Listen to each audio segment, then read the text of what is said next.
कामिका एकादशी व्रत कथा। जय श्री कृष्णा, राधे राधे। आप सभी का दिन शुभ और मंगलमय हो। जब समस्त दिशाएं पवित्र हो जाती हैं और आकाश से पुण्य की वर्षा होने लगती है, आज वही दिन है जिसे शास्त्रों में कामिका एकादशी कहा गया है। एक ऐसी दिव्य तिथि जो समस्त पापों का नाश करती है, जीवन में शांति और प्रभु के समीपता का वरदान देती है। आज है सावन मास के कृष्ण पक्ष की कामिका एकादशी और आप सभी को कामिका एकादशी की बहुत बहुत शुभकामनाएं। आज श्रावण माह कृष्ण पक्ष की एकादशी तिथि है और आज कामिका एकादशी का व्रत है, जिसे पवित्रा एकादशी या कामिका ग्यारस के नाम से भी जाना जाता है। इस कामिका एकादशी का व्रत करने एवं व्रत कथा को सुनने से सहस्त्रों जन्मों के पापों का नाश होता है। इस व्रत के प्रभाव से अश्वमेध यज्ञ करने के बराबर पुण्य फल की प्राप्ति होती है। इतना ही नहीं, कई पवित्र तीर्थ काशी तथा कुरुक्षेत्र में स्नान करने से भी 1000 गुना अधिक अनंत पुण्य फल की प्राप्ति होती है। विशेष रूप से इस दिन तुलसी पूजा करने एवं तुलसी पत्र का प्रयोग करने से व्रत का महत्व सहस्त्र गुना बढ़ जाता है। घर परिवार में सुख समृद्धि और खुशहाली आती है। तो आज मैं सुना रही हूँ कामिका एकादशी व्रत की बड़ी ही दुर्लभ संपूर्ण व्रत कथा। एक बार अर्जुन ने भगवान श्री कृष्ण से कहा, है मधुसूदन, आप मुझे कृपा करके बताएं कि श्रावण मास एकादशी का क्या नाम है और उसकी विधि क्या है। इसमें कौन से देवता की पूजा होती है तथा इसका व्रत करने से मनुष्य को कौन सा फल मिलता है। प्रभु यह सब विस्तार पूर्वक बतलाने की कृपा करिए। अर्जुन की बात सुनकर भगवान श्री कृष्ण ने कहा, है अर्जुन, इस एकादशी का वर्णन एक समय ब्रह्मा जी ने नारद जी के पूछने पर उन्हें सुनाया था, जिसे मैं तुमसे कहता हूँ, ध्यान पूर्वक इसका श्रवण करो। ब्रह्मा जी ने कहा, है नारद, श्रावण मास के कृष्ण पक्ष की एकादशी का नाम कामिका है। इसके महात्म्य को सुनने मात्र से ही अनंत शुभ फलों की प्राप्ति होती है। इस दिन शंख, चक्र, पद्म गदाधारी भगवान श्री हरि विष्णु की माधव, मधुसूदन आदि नामों से पूजा की जाती है। इस दिन गंगा, काशी, नैमिषारण्य और पुष्कर स्नान के फल से अधिक विष्णु भगवान के पूजन का फल प्राप्त होता है। जो पुण्य फल सूर्य और चंद्र ग्रहण पर कुरुक्षेत्र और काशी में स्नान करने से तथा भूमि दान देने से और गोदावरी तथा गंडकी नदी में स्नान करने से प्राप्त होता है, वही फल इस दिन भगवान विष्णु के पूजन करने एवं एकादशी व्रत रखने से मिलता है। श्रावण मास की इस एकादशी के दिन भगवान का पूजन करने से देवता, गंधर्व और सूर्य आदि सब पूजित हो जाते हैं। अतः पापों को नष्ट करने के लिए मनुष्य को कामिका एकादशी का व्रत और विष्णु भगवान का पूजन कथा का श्रवण इस मास में अवश्य करना चाहिए। जो भक्त कामिका एकादशी के व्रत में विश्वास करते हैं और इसके साथ विष्णु पूजन भी करते हैं, तो व्रत के प्रभाव से उनके सब देवों, किन्नरों, नागों, पितरों का पूजन हो जाता है। इसलिए मनुष्य को पापों से मुक्ति पाने के लिए यह व्रत नियमानुसार व विधि पूर्वक अवश्य करना चाहिए। भगवान विष्णु ने स्वयं बताया है कि अध्यात्म विद्या से जो पुण्य मनुष्यों को प्राप्त होता है, उससे अधिक पुण्य तो कामिका एकादशी के व्रत से मिल जाता है। यह व्रत मनुष्य को मरते समय नरक में जाने से बचाता है। इसके पुण्य प्रभाव से किसी अन्य योनि में दोबारा जन्म भी नहीं मिलता। जो व्रती इस एकादशी का व्रत करते हुए भक्ति पूर्वक तुलसी दल विष्णु भगवान को अर्पित करते हैं, वे समस्त पापों से दूर हो जाते हैं। श्री विष्णु भगवान रत्न, मोती, मणि तथा आभूषण आदि से इतने प्रसन्न नहीं होते जितने तुलसी दल से होते हैं। तुलसी दल पूजन का फल 4 भार चांदी और 1 भार स्वर्ण के बराबर माना जाता है। ब्रह्मा जी बोले, हैं नारद, मैं स्वयं भगवान की अति प्रिय तुलसी को सदैव नमस्कार करता हूँ। तुलसी को सींचने मात्र से मनुष्य की सब यातनाएं नष्ट हो जाती हैं। तुलसी के दर्शन मात्र से ही मानव के सब दुखों का विनाश हो जाता है और इस दिन शरीर से तुलसी के स्पर्श करने से मनुष्य शुद्ध हो जाता है। तुलसी जल के स्नान मात्र से प्राणी के समस्त बाधाएं और यातनाएं समाप्त हो जाती हैं। जो श्रद्धा पूर्वक भगवान के चरणों में तुलसी अर्पित करता है वह भवसागर से मुक्त हो जाता है। कामिका एकादशी को रात्रि जागरण करने व दीप दान करने वालों को अनंत पुण्य फलों की प्राप्ति होती है।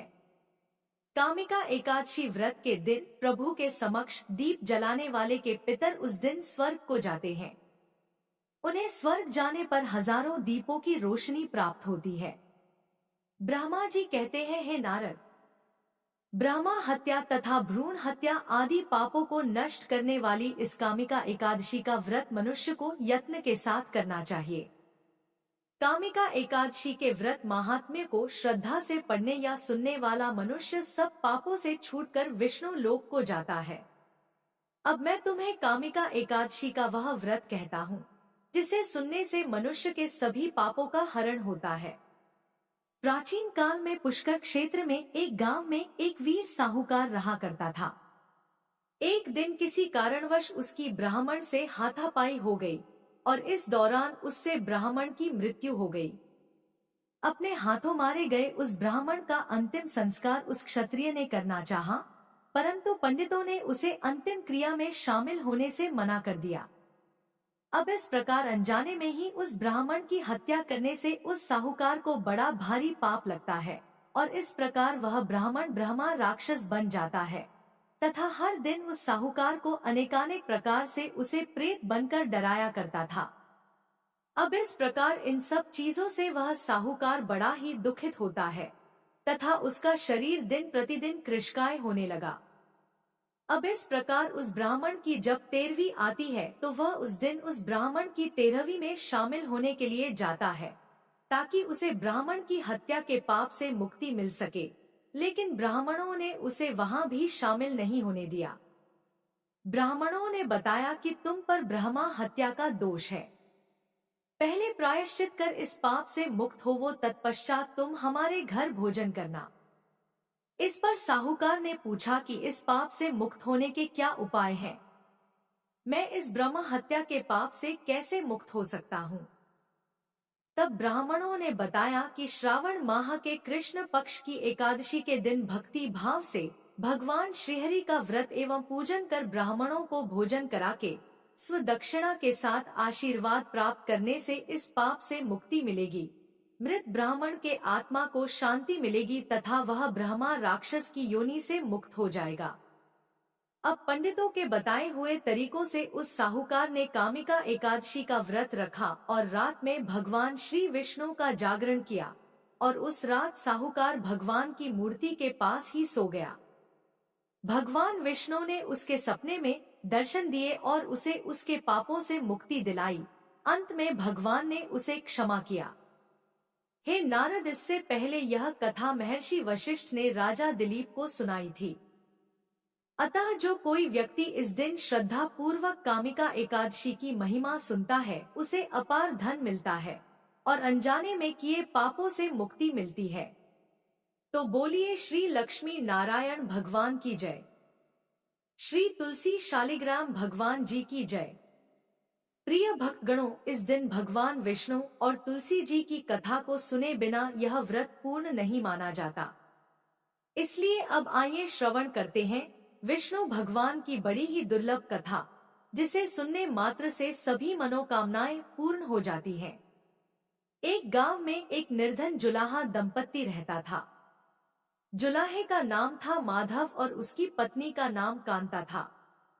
वे दोनों बहुत परिश्रमी थे, सारा दिन काम करते, सुंदर सुंदर कपड़े बनाते, किंतु उनके बने कपड़ों की उनको अच्छी कीमत नहीं मिल पाती थी। फिर भी जो मिलता वे उसी में संतुष्ट रहते और एक टूटी फूटी झोपड़ी में रहकर अपना जीवन व्यतीत कर रहे थे। वे बहुत संतोषी स्वभाव के थे। वे दोनों भगवान श्री कृष्ण के अनन्य भक्त थे। दिन भर के परिश्रम के बाद जो भी समय मिलता उसे वे दोनों भगवान के भजन कीर्तन में बिता देते थे। माधव के पास एक तानपुरा और एक खड़ताल थी। जब वह दोनों मिलकर भजन गाते तो माधव तानपुरा बजाता और उसकी पत्नी खड़ताल।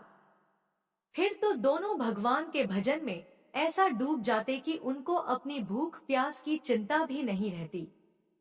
उन्होंने अपनी दीनहीन अवस्था के लिए कभी भगवान को कोई उलाहना नहीं दिया और अपने इसी जीवन में प्रसन्न थे। लेकिन एक दुख उनको सदा सताता रहता कि उनके कोई संतान नहीं थी।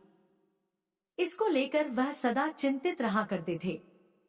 चिंता तो थी, फिर भी दोनों सदा भगवान की भक्ति में मगन रहते थे।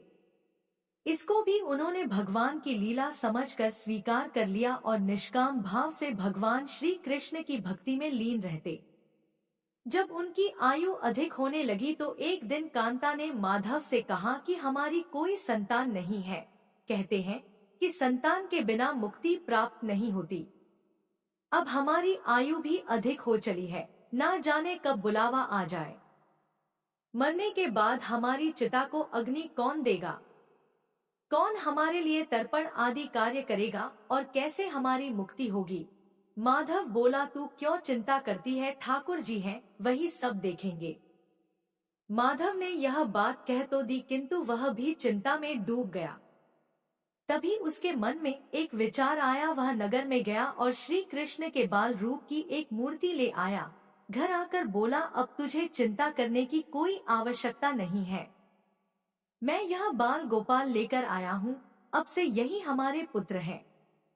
माधव बोला, अगर हम संतानहीन हैं, तो यह भी इन्हीं की इच्छा है। हम इनको ही अपने पुत्र के समान प्रेम करेंगे। यही हमारे पुत्र का दायित्व पूर्ण करेंगे। माधव की यह बात सुनकर कांता अत्यंत प्रसन्न हुई। उसने बाल गोपाल को लेकर अपने हृदय से लगा लिया और बोली, आप बिल्कुल ठीक कह रहे हैं। आज से यही हमारा लाला है। फिर क्यों था, दोनों पति पत्नी ने घर का एक कोना साफ करके वहां बाल गोपाल के लिए एक स्थान बनाया और एक चौकी लगाकर उस पर बाल गोपाल को विराजित कर दिया। उस दिन से जुलाहा दंपत्ति का नियम हो गया। वह प्रतिदिन बाल गोपाल को स्नान कराते, उनको धुले वस्त्र पहनाते, अपने पुत्र की तरह उनको लाड लड़ाते, उन्हीं के सामने बैठकर भजन कीर्तन करते और वहीं सो जाते थे। वो दोनों अपने हाथों से बाल गोपाल के लिए सुंदर वस्त्र बनाकर उनको पहनाते, उन्हें खाना खिलाते, उनको झूला झुलाते और रात को उनको सुलाकर ही स्वयं सोते थे। इन सब में उनको बड़ा आनंद आता। धीरे धीरे दोनों बाल गोपाल को अपनी संतान के समान ही प्रेम करने लगे। बाल कृष्ण अब उनके परिवार का हिस्सा बन गए थे।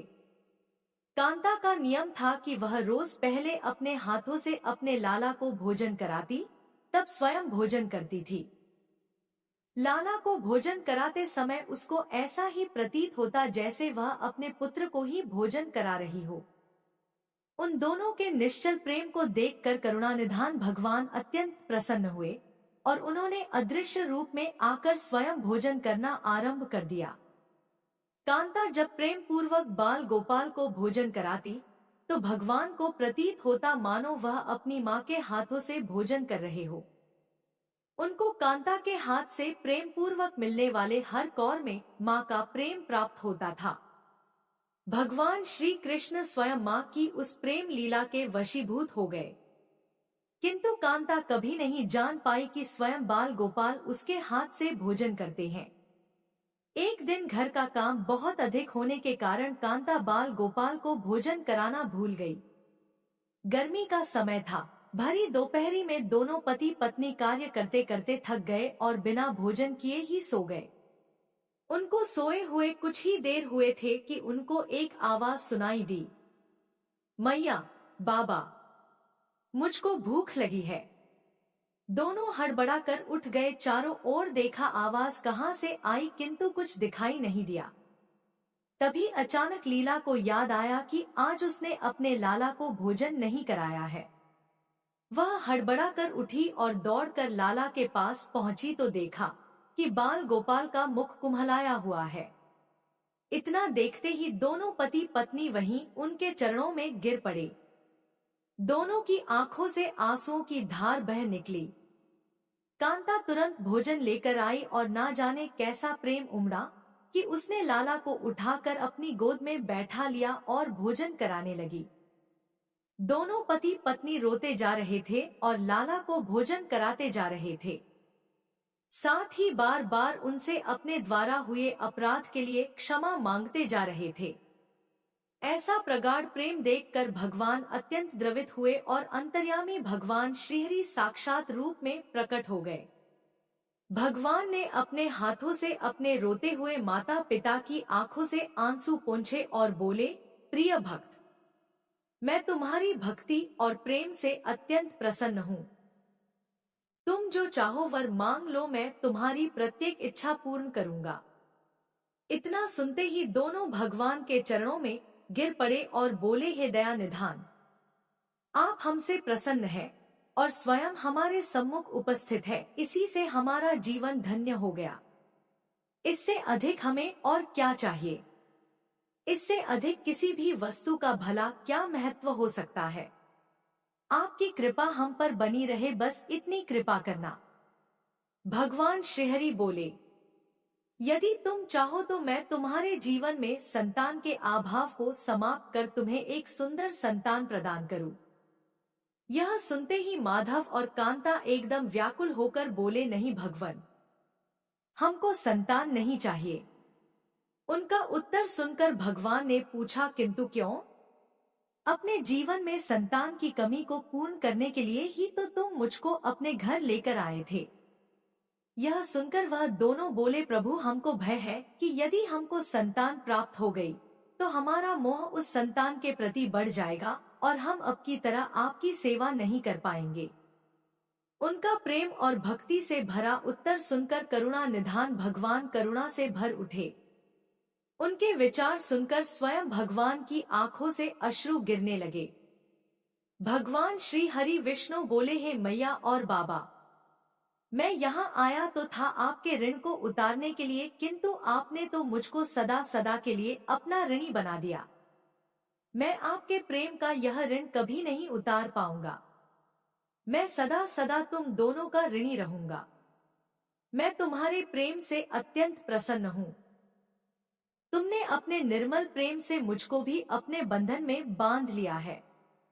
मैं तुम्हें वचन देता हूँ कि आज से मैं तुम्हारे पुत्र के रूप में तुम्हारे समस्त कार्य पूर्ण करूंगा। तुम्हें कभी संतान का अभाव नहीं होने दूंगा। तुम ये तो जानते ही हो कि मेरा वचन कभी असत्य नहीं होता। ऐसा कहकर भक्तवत्सल भगवान बाल गोपाल की प्रतिमा में विलीन हो गए। उस दिन से माधव और कांता का जीवन बिल्कुल ही बदल गया। उन्होंने सारा काम धंधा छोड़ दिया और सारा दिन बाल गोपाल के भजन कीर्तन और उनकी सेवा में व्यतीत करने लगे। भजन करते हुए उनको न भूख सताती और न ही प्यास लगती थी। उन्होंने सभी प्रकार की इच्छाओं का पूर्ण रूप से त्याग कर दिया। अब माधव कभी कोई कार्य करता तो केवल अपने बाल गोपाल के लिए सुंदर सुंदर वस्त्र बनाने का। उनके सामने जब भी कोई परेशानी आती तो बाल गोपाल एक बालक के रूप में उपस्थित हो जाते और उनके समस्त कार्य पूर्ण कर देते। वह दंपति और बालक गांव भर में चर्चा का विषय बन गए, किंतु गांव में कोई भी यह नहीं जान पाया कि वह बालक कौन है, कहां से आता है और कहां चला जाता है। धीरे धीरे समय बीतने लगा। अब जुलाहे दंपति बूढ़े हो चले थे, किंतु भगवान की कृपा उन पर बनी रही। अब दोनों की आयु पूर्ण होने का समय आ चला था। भगवत प्रेरणा से उनको यह ज्ञात हो गया कि अब उनका समय पूरा होने वाला है। इसी के चलते एक दिन दोनों ने भगवान को पुकारा। ठाकुर जी तुरंत प्रकट हो गए और उनसे उनकी इच्छा जाननी चाहिए। दोनों भक्त दंपति भगवान के चरणों में प्रणाम करके बोले, हे प्रभु, हमने अपने पूरे जीवन में आपसे कभी कुछ नहीं मांगा, किंतु अब जीवन का अंतिम समय आ गया है, इसलिए आपसे कुछ मांगना चाहते हैं। भगवान बोले, निसंकोच होकर अपनी कोई भी इच्छा कहो, मैं वचन देता हूँ कि तुम्हारी प्रत्येक इच्छा को पूर्ण करूँगा। तब बाल गोपाल के अगाध प्रेम में डूबे वह वृद्ध दंपति बोले, हे नाथ, हमने अपने पुत्र के रूप में आपको देखा है। आपने भी पुत्र के समान ही हमारी सेवा की है। अब वह समय आ गया है जिसके लिए कोई भी माता पिता पुत्र की कामना करते हैं। हे दीन बंधु, हमारी इच्छा है कि हम दोनों पति पत्नी के प्राण एक साथ निकलें। हे दया निधान, जिस प्रकार एक पुत्र अपने माता पिता की अंतिम क्रिया करता है और उनको मुक्ति प्रदान करता है, उसी प्रकार हे परमेश्वर, हमारी अंतिम क्रिया आप अपने हाथों से कर हमें मुक्ति प्रदान करें। श्रीहरि ने दोनों को उनकी इच्छा पूर्ण करने का वचन दिया और बाल गोपाल के विग्रह में विलीन हो गए। अंत में वह दिन आ गया जब प्रत्येक जीव को यह शरीर छोड़ना पड़ता है। दोनों वृद्ध दंपति बीमार पड़ गए। उन दोनों की भक्ति की चर्चा गांव भर में थी, इसलिए गांव के लोग उनका हाल जानने के लिए उनकी झोपड़ी के पास आ गए। किंतु उन दोनों का ध्यान तो श्रीहरि में रम चुका था। उनको नहीं पता था कि कौन आया है कौन नहीं। तभी अचानक एक चमत्कार हुआ। जुलाहे की झोपड़ी एक तीव्र और अलौकिक प्रकाश से भर उठी। वहां उपस्थित समस्त लोगों की आंखें बंद हो गई। किसी को कुछ भी दिखाई नहीं पड़ रहा था। कुछ लोग तो झोपड़ी से बाहर आ गए तो कुछ वहीं धरती पर बैठ गए। तभी श्री हरि अपने दिव्य चतुर्भुज रूप में प्रकट हुए। उनकी अद्भुत शोभा समस्त सृष्टि को आलोकित करने वाली थी, जो वातावरण में एक दिव्य सुगंध भर गई। वे अपनी मंद मंद मुस्कान से अपने उन भक्त माता पिता की ओर देख रहे थे। उनका यह दिव्य रूप देखकर दोनों वृद्ध अत्यंत आनंदित और मंत्रमुग्ध हुए जा रहे थे। अपने दिव्य दर्शनों से दोनों को तृप्त करने के बाद करुणामय लीलाधारी समस्त सृष्टि के पालनकर्ता श्री हरि वहीं उन दोनों के निकट धरती पर ही उनके सिरहाने बैठ गए। भगवान ने उन दोनों भक्तों का सर अपनी गोद में रख लिया। उनके शीश पर प्रेम पूर्वक अपना हाथ रखा। तत्पश्चात अपने हाथों से उनके नेत्र बंद कर दिए। इतना करते ही तत्काल दोनों के प्राण निकलकर श्रीहरि में विलीन हो गए। पंचभूतों से बना शरीर पंचभूतों में विलीन हो गया। कुछ समय बाद जब वह दिव्य प्रकाश का लोप हुआ, तो सभी उपस्थित ग्रामीणों ने देखा कि वहां ना तो माधव था, ना ही कांता थी और ना ही बाल गोपाल। बचे थे तो मात्र कुछ फूल जो धरती पर पड़े थे और एक दिव्य सुगंध जो वातावरण में चारों ओर फैली थी। विस्मित ग्रामीणों ने श्रद्धा से उस धरती को नमन किया। उन पुष्पों को उठाकर ग्रामवासियों ने शीश से लगाया तथा माधव और कांता की भक्ति और गोविंद के नाम का गुणगान करते हुए चल दिए। उन पुष्पों को श्री गंगा जी में विसर्जित करने के लिए। सच्चा भक्त वह है जो एक क्षण के लिए भी भक्ति से विमुख नहीं होता है, अर्थात जिसका चित्त ईश्वर में अखंड बना रहता है, वही सच्चा भक्त कहलाता है। सरल शब्दों में कहें तो भक्ति के अंतिम चरण का अनुभव करने वाले को ही भक्त कहते हैं। एक बार प्रेम से बोलिए विष्णु भगवान की जय। एक बार प्रेम से बोलिए श्री लक्ष्मी नारायण भगवान की जय। आइए अब तुलसी माता की कथा को सुनते हैं। कहते हैं कि तुलसी माता की कथा सुनने से ही एकादशी व्रत कथा पूर्ण माना जाता है और सभी मनोकामनाओं की पूर्ति होती है। सावरणी मुनि की पुत्री तुलसी अपूर्व सुंदरी थी। उनकी इच्छा थी कि उनका विवाह भगवान नारायण के साथ हो। इसके लिए उन्होंने नारायण पर्वत की घाटी में स्थित बद्री वन में घोर तपस्या की। दीर्घ काल तक तपस्या करने के उपरांत ब्रह्मा जी ने प्रसन्न होकर दर्शन दिया और वर मांगने को कहा। तुलसी जी ने कहा, हे सृष्टिकर्ता ब्रह्मदेव, आप अंतर्यामी हैं, सबके मन की बात जानते हैं, फिर भी मैं अपनी इच्छा आपसे बताती हूँ। मैं चाहती हूँ कि भगवान श्री नारायण मुझे पति रूप में मिले। ब्रह्मा जी ने कहा, तुम्हारा अभीष्ट तुम्हें अवश्य मिलेगा। अपने पूर्व जन्म में किसी अपराध के कारण तुम्हें श्राप मिला है। इसी प्रकार भगवान श्री नारायण के एक पार्षद को भी दानव कुल में जन्म लेने का श्राप मिला है। दानव कुल में जन्म लेने के बाद भी उसमें नारायण का अंश विद्यमान रहेगा। इसलिए इस जन्म में पूर्व जन्म के पाप के शमन के लिए संपूर्ण नारायण तो नहीं मिलेंगे, लेकिन नारायण के अंश से युक्त दानव कुल जन्म उस शाप ग्रस्त पार्षद से तुम्हारा विवाह होगा। साप मुक्त होने पर भगवान श्री नारायण सदा सर्वदा के लिए तुम्हारे पति हो जाएंगे। तुलसी ने ब्रह्मा के इस वर को स्वीकार किया, क्योंकि मानव कुल में जन्म होने के कारण उस मायावी भोग को तो भोगना ही था। तुलसी बद्री वन में ही रहने लगी। नारायण का वह पार्षद दानव कुल में जलंधर के नाम से पैदा हुआ था। कुछ दिनों बाद वह भ्रमण करता हुआ बद्री वन में आया। यहाँ तुलसी को देखते ही वह उस पर मंत्र मुग्ध हो गया। तुलसी के सामने उसने अपने विवाह का प्रस्ताव रखा। इतने में ही महाब्रह्मा जी आ गए और तुलसी से कहा, तुलसी, जलंधर को देखो कैसा देवों उसका स्वरूप है। दानव कुल में जन्म लेने के बाद भी लगता है जैसे इसके शरीर में नारायण का वास हो। तुम प्रस्ताव को सहर्ष स्वीकार कर लो। तुलसी को भी लगा कि उसकी तपस्या पूर्ण हुई, उसे इच्छित फल मिला है। जलंधर के साथ उसका गंधर्व विवाह हो गया और वह जलंधर के साथ उसके महल में पत्नी बनकर आ गई। जलंधर ने अपनी परम सुंदरी सती साध्वी पत्नी तुलसी के साथ बहुत दिनों तक राज्य किया। उसने अपने राज्य का इतना विस्तार किया कि देवलोक तक उसके अधिकार में आ गया। स्वर्ग का सुख भोगने वाले देवताओं की दशा भिखारियों जैसी हो गई।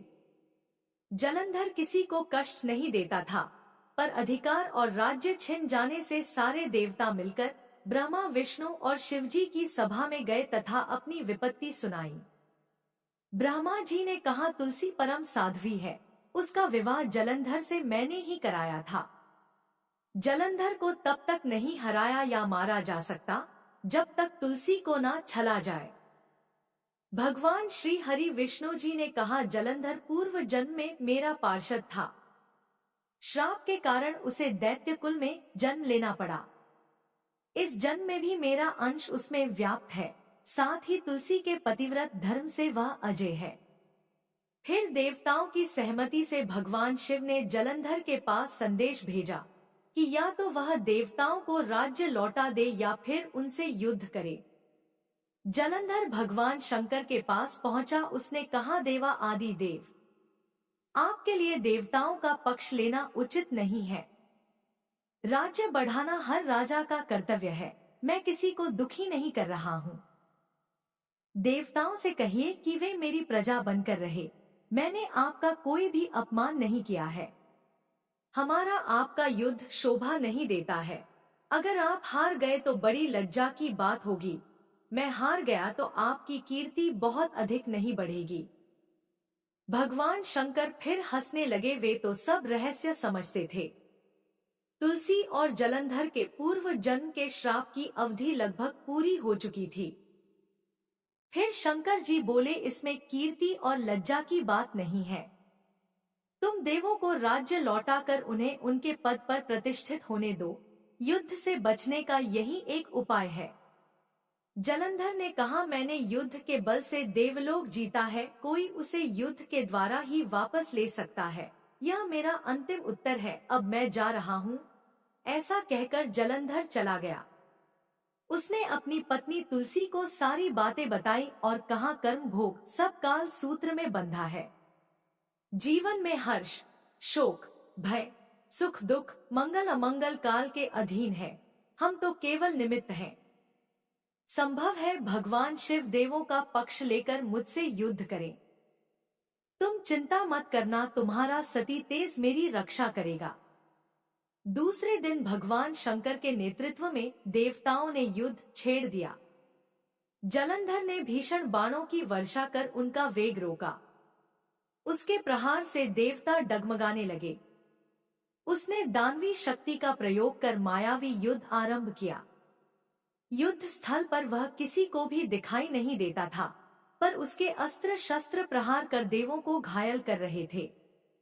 देवगण अपने अस्त्र चलाएं तो किस पर चलाएं? क्योंकि कोई शत्रु सामने था ही नहीं।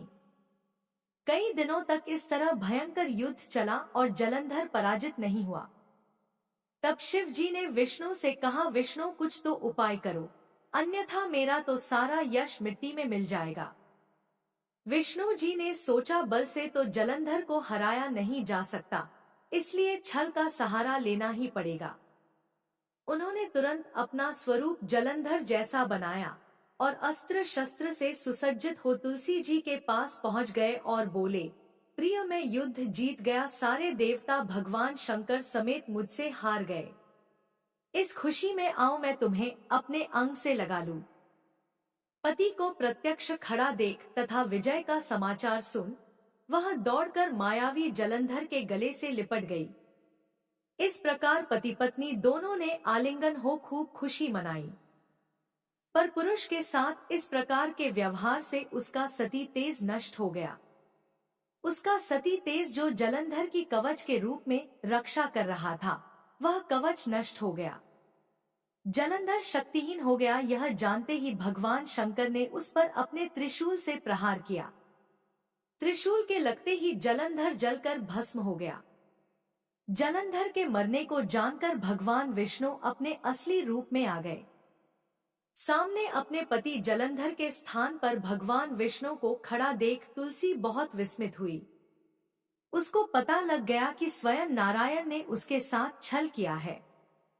क्रोध में आकर तुलसी जी ने श्राप दिया और भगवान विष्णु से कहने लगी, एक सती स्त्री का सतीत्व भंग करने के अपराध में तुम हृदयहीन पत्थर हो जाओ। विष्णु जी ने तुलसी के श्राप को शिरोधार्य कर कहा, हे देवी, तुम्हारे तथा जलंधर के कल्याण के लिए मुझे ऐसा करना पड़ा। तुम दोनों को श्राप मुक्त करना था। तुम भी अब अपना शरीर त्याग कर तुलसी बिरवा के रूप में जन्म लोगी और मेरी पूजा तुलसी दल से होगी। मैं शालिग्राम पत्थर बनूंगा, मेरे शीश पर तुम आदर से विराजमान होगी। तुम्हारे पति की हड्डियों के चूर्ण से शंख की उत्पत्ति होगी। उस शंख ध्वनि से देवताओं तथा मेरी पूजा आराधना होगी। जहाँ शंख ध्वनि होगी वहाँ मंगल में मैं विराजमान रहूंगा। तुमने पूर्व जन्म में बद्री वन में मुझे पाने के लिए बड़ी तपस्या की थी। अब अगले जन्म में मैं नारायण के रूप में बद्रीनाथ वन में स्थापित होऊंगा और मेरी पूजा अर्चना फल फूल से ना होकर तुम्हारी तुलसी दल से होगी। मेरे शीश पर विराजमान होकर तुम मुझसे भी ऊंचा पद प्राप्त करोगी। बोलिए श्री लक्ष्मी नारायण भगवान की जय। बोलिए श्री तुलसा जी शालिग्राम जी की जय।